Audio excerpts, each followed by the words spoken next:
My fiance pays other women while I drown in debt, keeping us afloat. Stop paying them. And there is a trigger warning for emotional. Uh-oh. I, 28 female, have been in a relationship since I was 20 with my now fiance, 34 male. When we started dating, I was just about to turn 20 and he was about to turn 26. I had a very difficult home situation where I was emotionally mistreated by my family. I grew up being tormented to the point where it gave me anxiety, depression, and PTSD. I haven't spoken to my family in 7 years. By the way, this comes from user Scarlet Witch 69. If you want to submit your own stories, go to the r/OK Storytime subreddit. I'm Dakota. I'm Sophia. I'm Carly. We're here. We're here right now to give you a little bit of good advice, goofily. We don't have all the answers, we only know what we do. So if you do something different, let us know in the comments. NOP says, I was working at a gas station when I met my now fiance, Chad. Of course, it's a Chad. He would flirt with me until one day my manager gave him my phone number and he asked me on a date. Everything about him seemed perfect. He listened to everything I had to say, and I gave him a brief synopsis of my life, including my family situation. He came over that night after the date to meet them and saw it all firsthand. My stepmom basically told him she didn't trust him or me. After that point, whenever we went on a date, he refused to come inside or be anywhere near my parents. He said if he was forced to be around them, he would end up yelling at them, and he didn't want to do that in front of me, but he also felt like he couldn't control himself. This guy is the guy that sounds perfect? Also, I don't know. I've been around a lot of annoying people, and I don't have to control. Yeah. I'm able to control the urge to yell at them. We can have self-control. We can do that. That's a little concerning to me. And what concerns, maybe perfect was just a misnomer. Embellishment. But I think after one date, I don't think we can tell if a guy's perfect. Well, yeah, I think people embellish after. They're like, this guy's perfect. And then he's not. Everything seemed perfect. He listened to me once. I probably should have seen that as a red flag right from the start, but I didn't. My parents saw it as disrespectful and did everything in their power to convince me to break up with him. This drove me right into his arms. He would come pick me up to get me away from them, and he made me feel special and beautiful. A couple of weeks into our relationship, he revealed that he had a son from a previous relationship. A couple of weeks? That's something you do pretty much immediately, though. Yikes. The story I got was his baby mama was psycho and wouldn't let him see his kid, and told the son that the man she was with currently was his real dad, not Chad. This should have also been a red flag, but I trusted him fully. Fast forward a couple of years and he reveals that he never intended to get married, and if that's what I had in mind, then I should either get rid of that thought or leave the relationship. And that should have been our cue to leave. Yeah. If that's what we want.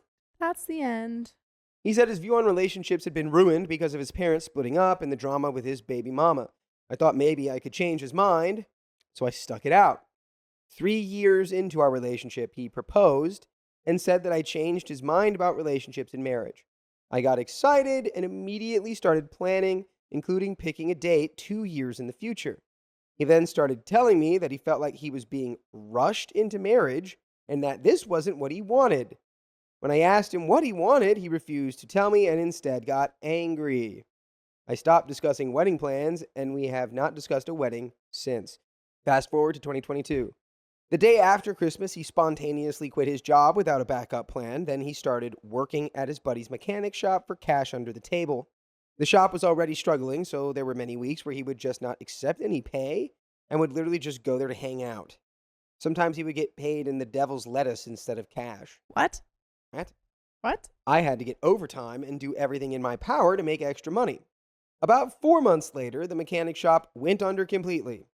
Now Chad was back to square one with no job, and I was paying all of the bills on my own. He then accepts a job as a farmhand for $100 a day. That worked out great for about the first week and a half. After that, the man who had hired him started calling him less and less. He was making absolutely no money, and I was busting my tail to make sure the bills got paid. He would also pick up scrap metal for cash, but this was usually only around $40 to $100 per load. Shortly after work started slowing down at the farm, I started picking up on weird behaviors with his cell phone. I noticed he never left it unattended. The phone practically comes in the shower with him. He had been leaving his phone on the towel rack next to the shower so he could see it from inside. That's suspicious. I know what he's doing. I know what he's doing. That's pretty suspicious, OP. No. That's totally normal, I guess. He's waiting for job applications. He's submitting all kinds of job applications. He gets pop-up notifications whenever there's scrap metal near him. Yeah, he's got metal near you. He's got the metal detector app on. Hot scrap metal in your area. Fast forward to June 2023, literally a week after I signed our updated lease agreement for another year, he cashed out his entire retirement plan from his previous job, which was only about $12,000. He blew through that entire check in 1 month on toys he didn't need, including a new cell phone. One day I was sitting in the bedroom and he was outside mowing the lawn with his new phone, but he had forgotten to turn off the old phone. Someone sent him a text message and the old phone received the notification. I looked at it and saw it was a woman that I didn't know he was friends with. I went through the messages and saw some of the most disgusting things I've ever seen.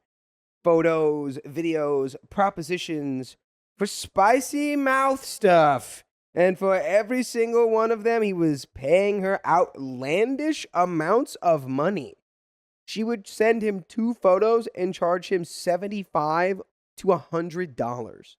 That's a whole day's worth of scrapping. Yeah, this guy doesn't even he's not even making enough money to support OP and him. And he's sending all of that money that he does get to this. This is immediate, just pick up and leave. Don't say a word. Yeah. Get away. Get out. Get out of there. Don't even say anything. Get out of there. Chad is very old-fashioned and doesn't do money transferring apps. He does everything with cash. So that meant he was meeting up with this woman multiple times a week to pay her in cash, in person, for her pictures. When I asked him where he was getting the cash from since he wasn't working, he revealed it was all from his scrap metal runs. Dang, scrap metal runs are lucrative. He was giving her about 75% of his earnings and only bringing home about 25%. I confronted him immediately and left. He spammed my phone, crying and begging for me to come home, saying that he was a pig and that he would never do it again. I went home and he told me he was going to cut things off with her anyway. Stop it. Don't fall for it, OP. Don't fall for it. I can feel you falling for it. Don't fall for it. I told him that I would not believe his apology until he told someone else what he had done. I wanted him to tell his own mother, who had recently been cheated on, but he refused because he didn't want to ruin his relationship with her. He instead promised he would never speak to the other woman again. Why? And that's did we not stay? what you said. That doesn't matter. It's not what you asked for, and he isn't going to do what you asked for, so you're going to leave, right? A few months later, I found out he was still trying to proposition her for spicy Of course sleep. he was. Why did we think he wasn't? She reached out to me to say he had been messaging her. I had decided to stay with him when I found out the first time. After talking to her, she revealed that he had told her I was boring and never did anything for him spicily sleepily. I confronted him again, ready to break up with him. He told me she was lying. And we didn't believe him, right? He was my first relationship and my first real love, so I blocked her again and believed him. It took a big toll on me mentally and caused me to lose complete trust in him. We now track each other's location. There are still times when he's not where he says he is. If I confront him about it, he immediately gets angry, saying that the mistake he made was in the past and that I need to move on. I agree. You should move on. From him. Exactly. By this time, he had finally gotten another job on the books after not having one for about 9 months. But his hours started getting shorter and shorter. If he went in and was in a bad mood, he would just pick up his things and leave. He would stay up all night on his phone and then call out of work. He constantly called out to go hang out with friends. This job doesn't provide paid time off, so if he calls out, he's not getting paid. It started feeling like he was becoming dependent on the fact that my job and my paycheck helped pick up the pieces. I have no savings, and I'm over $8,000 in debt from credit cards I've maxed out and personal loans I've had to take out to pay our bills.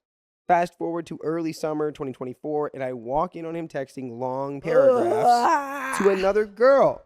I don't know. The definition of insanity is doing the same thing over and over and expecting a different result. He quickly shuts the phone off and claims it was a friend from high school. Mindy, asking if there were apartments available in the area. And we didn't believe him, right? I didn't know he had been talking to this girl or that they were close enough for that. They aren't. I also didn't understand why she was reaching out to him considering she's married with 2 children. I looked her up on Facebook and realized she looked exactly like the first girl I caught him cheating on me with. I kept my mouth shut and couldn't get my hands on his phone again to get real proof. But why do you need real proof? You already have proof that he's cheated on you multiple times. You are drowning in pudding, and that's where the proof is. Yeah. Fast forward to June of this year. He went to a friend's house and accidentally left his Apple Watch behind. I went into his text messages and found the conversation with Mindy. He was offering to give her rides on his motorcycle, which he hadn't even offered to take me on yet. I then found a conversation where she was saying that her kids had been taken away by CPS because of substance use, and she was being forced to go into a treatment facility. Her husband was looking for a place to rent, and she was asking Chad if she could come and stay with him after she got out. Chad, instead of telling her he was in a relationship, told her, "Sorry, I just don't have the room, but I'll give you money and help in any other way I can." So again, barely working and almost never giving me any money, but the minute another woman asks him for money, he suddenly has tons of it. I pay the entire electric bill every month, the entire internet bill, all of our subscriptions, and all of the loans. I pay for the entire propane delivery and the entire grocery bill. I literally pay for everything, and every now and then he'll contribute $50 to $100 to me. We are $3,000 behind on rent. We have a past due amount on our electric bill of $1,400, and that doesn't even include the $8,000 of debt I've racked up. The only bill he's responsible for is his car insurance, which is just over $200 a month, yet somehow he has let it lapse 3 times in the last year and a half. He doesn't even have a phone bill because his rich aunt pays for his phone. Out of curiosity, I did the math. If he can make $400 a week, that'll be approximately $1,600 a month. His half of the bills comes to approximately $778. This leaves him with an extra $822 a month he can use for his car insurance, whatever he wants. But he claims he keeps buying tools off of the tool truck, and half of his paychecks go towards that, and the other half goes towards people he owes money to for his devil's lettuce. So when he gets a paycheck, he uses it all, paying other people for things he doesn't need, and then whatever he has left over he uses for gas and snacks. Once again, I'm left with nothing for the bills. Back to the Apple Watch, I then kept scrolling through the messages and found some labeled Dirt Bike 2. The only text message I saw was basically about how they'd been meeting up, and he thought everything was okay, and now he can't get her out of his head, and that his friends keep telling him to drop it, but he can't. Girl, I know that you're like, I need evidence that he's cheating. He already cheated on you. Like multiple times. And you already have did that. proof that he already cheated on you multiple times. So we don't need any more proof. Yeah. He did it already. I think OP's just very afraid of being alone and is being gaslit by this guy and just believes it because she doesn't want to be alone. Because obviously, you know, like if this were a situation where she felt like she was in danger or like threatened, it's a different story, and, you know, it makes sense why she might be scared to leave, but it doesn't seem like we're in that. So yeah, I don't know. So I copied the phone number and texted her from a fake number asking who she was. She told me she's a girl's girl and will tell me anything, but as soon as I told her who Chad was, she started sending 2-word responses and eventually stopped answering. She claimed that nothing happened and that she thinks he and I should have a conversation. When I tried to get to the bottom of the text message, she ghosted me. I started to have suspicions that maybe it was his baby mama, so I looked her up on Facebook, and lo and behold, he and her were friends on there. And when he told me, he had blocked her. I still haven't confronted him, but I'm 95% positive that Dirt Bike 2 is her. Yeah. You should be 100% positive. Gotta be more positive about that. Come on now. Trust your gut, man. Trust it. So now I'm in a position where I know that he is still talking to not one, but 2 women behind my back. Dirtbike 2 didn't even know how he was in a relationship and was very shocked to find out we had been in one for 8 years. I am 100% convinced he is not being faithful to me. I no longer have any trust for him, and because of that, I have grown a lot of animosity towards him. It's getting to the point where I genuinely feel like I don't have any love for him because all I see is this person who's still lying to my face while treating other women better than me behind my back. If one of these girls sends him a long paragraph text message, he reads through the whole thing and sends them back another message of equal length and emotion. If I send him a text message that's more than 2 sentences, I get yelled at that I'm bothering him, and he doesn't have time to read all that. So many people have told me to just leave him, but my name is listed on the rental agreement, and my credit will tank if this goes unpaid. I haven't confronted him yet because I know as soon as I do, he's just going to leave, and then everything will really fall on me But it's already until I'm on you. able to leave when the lease is up next May. Wait, so if you break up with him, he'll leave, and the rent that you're paying for, you have to pay for? OP continues, the extra $100 or so a month that he contributes is the only thing that ensures I can eat some days or put gas in my car or get to work. Well, by the way, you can get full episodes with stories like this on your favorite podcast platform, iHeartRadio, Spotify, Apple Podcasts. Just search OK Storytime. And you can listen and scream into your phone for this woman to leave this man, which is exactly what I want to do. What are we doing? Yeah, I mean, if you truly think that you cannot afford to live without him, then take a minute.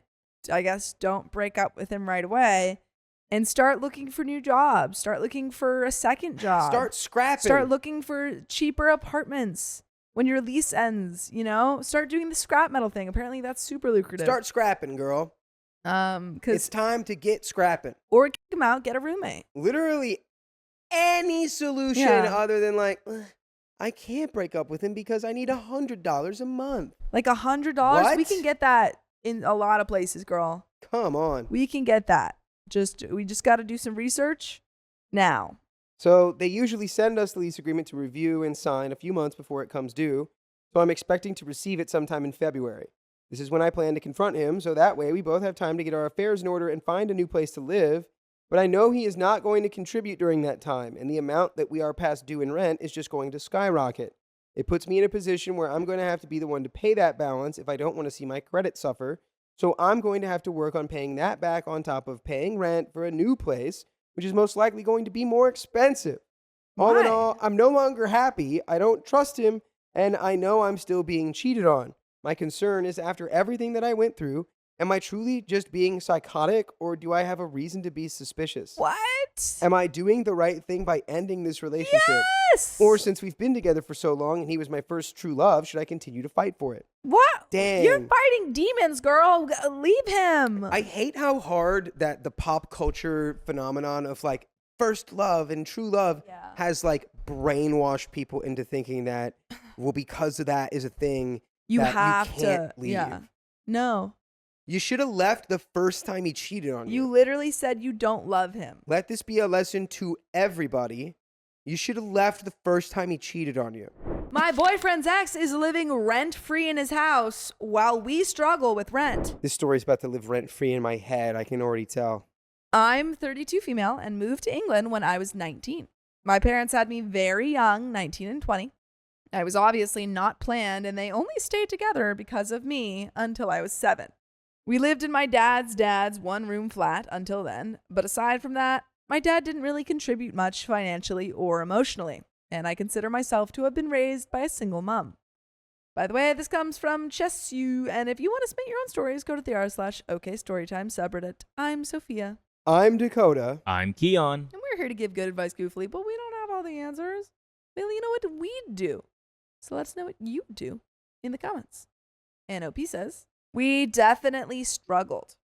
We moved around a lot. By the time I was 10, I had moved 6 times. Our homes were always clean and warm.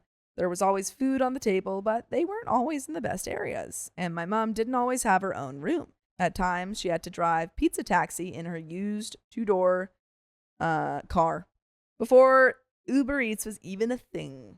All of my extracurriculars were the free kind at local community centers, and I spent quite a lot of time alone, taking myself to school since I was 7. Had to sort my own food for lunch, etc. We couldn't afford pets, phones, and computers were considered purchases, and when I did get anything, it would never be the popular model. I never knew we were poor, but I knew we weren't rich. Regardless, I consider my childhood relatively happy. Today, my mom is incredibly accomplished. She has 3 degrees, wow, a great job, owns her city center flat outright, and is free to live her life how she pleases. I've learned to always aim to be independent, pay my own way, and give back where I can. This is to highlight how my partner and I came from completely different upbringings and understandings of money. I moved to London at 22. I did receive some financial aid from my grandparents, probably roughly 1 year's worth of rent and essential expenses. The rest I covered with part-time jobs and university grants. Aside from this, I've never lived at home or received any other financial aid from my family. I have paid for every bill, food, shop, holiday, etc. on my own, and I'm proud to say I've never had an overdraft, even on a salary that started at $20K and never exceeded $30K. Obviously, this has come with sacrifices. I've only ever lived in shared housing with issues like mold, no working appliances, shoebox rooms, and heavy drinker, borderline aggressive housemates. 6 months ago, I lost my job and flat on the same day. If my partner didn't step up financially, my only option would be to move back home after 13 years. I'd wanted to move in together for a while anyway, but now this became a necessity. After a lot of back and forth of not committing on his behalf, when push came to shove, he insisted on getting a flat together and said he would be good for it. He's the guarantor, so legally speaking, the risk is all his. My partner, 35 male of a little over 2 years, met his ex, 35 female, when they were 16, both living abroad with their families. My partner thinks his parents barely get by, but from the stories he tells me, they went to Disneyland, New York, Lapland, skiing trips in America, plays in London. I think his understanding is a bit skewed. They were never really struggling, and certainly weren't by the time he was 16. He followed his ex to her hometown, a big city smaller than London. He went to university, she didn't. Shortly after, his grandma passed away, and he inherited a house amount of money, so the two of them have virtually never paid rent. The house is a well-kept 3-bed, 2.5-bath, with a large living room, garden, and allocated parking space. This is giving the same energy of that like interview with Victoria Beckham. Yeah. Where like David Beckham comes in and he's like, no. No, tell him what your dad drove. Yeah. Tell him what car he drove. And she's like, no, it's not like that. He's like, no, tell him. Yeah. And what was it? I don't remember. It was a Rolls Royce thing or a of like Bentley. very like I rich just people remember, wanting to like they cosplay as poors. poor. Yeah. They cosplay as the poor. Yeah, it's weird. As the poor. The expenses were probably close to 50-50 on compulsory costs, though he contributed to all refurbishing, furnishing, and upkeeping. He's always had expensive taste from tops to tech and takes a lot of pride in the house, so that's probably where a lot of his money went. They also went on a fair share of holidays. Eventually, he started working in London, so car expenses racked up. He is actually currently £5,000 into his overdraft. That's bad. That's a lot of weight. By the time they were in their mid-20s, they'd effectively grown apart. She never left her hometown. He worked shift work in London and was away for more than half the month. In the mix of avoidance and convenience, they didn't end the relationship and got pregnant after contraception failed. Well, that's not good because kids are expensive. A tale as old as time. He'd never wanted kids for a variety of reasons, but money was up there. Turns out she did, and ultimately she had the final say. They had the child. He's come around to it now and loves her more than anything, but he literally went on antidepressants initially, and whatever was left of the relationship was no more. They split officially when the kid was about 3. At that point, he was covering all the house expenses, coming to about £500 a month, roughly what the official child support would be, and was doing all the DIY jobs. She was covering most everything else. This arrangement worked up until recently. She now lives there full time and pays £200 towards bills. He visits every other weekend. Initially, we had a friends with benefit arrangement. We'd been friends for years before. And he covered a bit more of the going out expenses, whilst I was still covering all of my expenses. Now we're in a situation where the London rental market is so insane, I wasn't able to secure anything on my own being unemployed. So we got a room and a shared flat together, which totals at £1,300 or £650 each. Yeah, it's funny to put it that way, I think. What? The London rental market is now so insane, I can't get an apartment while I'm unemployed. It's like, well, I mean, Yeah. I mean, I guess I- I understand what you're saying. Yeah. But also the It London just- rental market is It pretty is. crazy. I'm just saying, it's a funny way to put it. Yeah. It's like, it's crazy. I have to have a job to pay rent. People won't let me get an apartment when I have no job. What kind of world are we living in? Finding something big enough in the right location, good condition that would accept benefits and couples, and had a breakout clause. This was a rare find. My income, even with benefits and a freelance job, is currently probably no more than £1,000, with 65% going on rent. I've not received any of that payment yet, and I'm living out my redundancy payout. The job market is rough. My mental health has been in the gutter, and it's difficult to focus on job search when you're sleeping on a new sofa every 2 weeks. I paid the deposit and first month's rent, so he already owes me. I've cut down spending. Our date nights have dropped to about once a month and are driven by deals and fast food. I managed to get a free gym membership and walk there 35 minutes through a not-so-great area, barely bought anything for myself, etc. From what I understand, he has tried to cut down some expenses, like changing the insurance on his house, canceling some subscriptions, and the ex is now paying half the bills. But clearly that's not been enough. After taxes, pension, and student loan, his take-home salary without any overtime is probably about £2,300. Excluding the car cost, which he only has to see his kid, house expenses, and now our rent, this should probably leave him with up to £1,000 a month on everything else, which in 2025 is doable, but objectively on the tighter side. I'm not sure what the ex is on for sure, but I imagine her take-home after taxes plus child benefit is probably at least £2,500. A 2-bed in the area would be at least $1,000, and that's on the lower end, which their current home certainly isn't. If she paid rent but received child support, her net would probably be around £1,500. At the moment, her net is £2,300. Regardless of what the actual number is, rent is estimated to be 30 to 50% of your costs that she's saving on. Just looking at the things I can see, it's obvious they're not struggling. She's been on 4 all-inclusive holidays during half terms in the last 9 months, each at least £1,500. Whew. The 5-year-old got an iPad for her birthday on top of a big birthday party outside the home. She has so many toys, my boyfriend literally had to build a shed to store them, and goes to a minimum of 3 extracurriculars a week, and at least 1 requires additional equipment. They have several Disney and Netflix subscriptions running every month. Several? The mom has a fancy leased car, Apple phones and watches, has regular hair and nail appointments. A lot of this is luxury, and yes, she does spend fun money on the kid as well, but she can only do that because she has the extra money. That'd be all well and good if both parents, particularly the one who actually owns the home and doesn't qualify for the same external aid a single mom would, wouldn't have to be borderline homeless. Right now, the situation is entirely unbalanced. He can't even cover half the rent with me, let alone get anything for himself. He refuses to ask her for rent because there's no rent on the house and she doesn't ask me for any of the kids' expenses. I shouldn't be blaming him for wanting the best for his kid, and what she spends her money on is none of my business.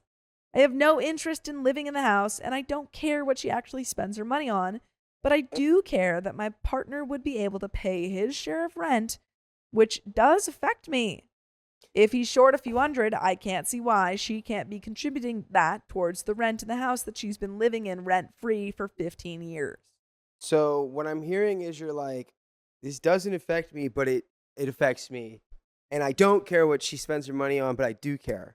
It's like, I think we just need to take her out of the equation and figure out, your what to do partner outside of her. Because it taking doesn't her- sound like there's any way to approach that's going to be changeable. Yeah, like you can't do anything about their situation, but you do have to talk to your partner and say like, hey, I understand that you're paying a lot, but we can't go on like this, and that we got to find a solution. Yeah. OP continues. I don't understand why having a child excuses someone from all necessary financial responsibility. If she dropped down to 2 or 3 holidays a year, that would probably already make up the difference. He won't go through court because his worst case scenario is her moving out completely, now having an empty house in a city he doesn't live in, and child support on top of that. And then and then you would rent it out and you would get more money. Selling the house would mean seeing the kid in a hotel and still being out of pocket. I do get that this is a complicated situation, but it's not a sustainable one if he wants to have a life or home of his own, regardless of me being in the picture. And edit, just to be clear, her spending would be none of my business if it didn't bleed into his financials and by proxy into mine. I would be fine with a 50-50 split between us and maybe expect him to step up a little more whilst I find my feet.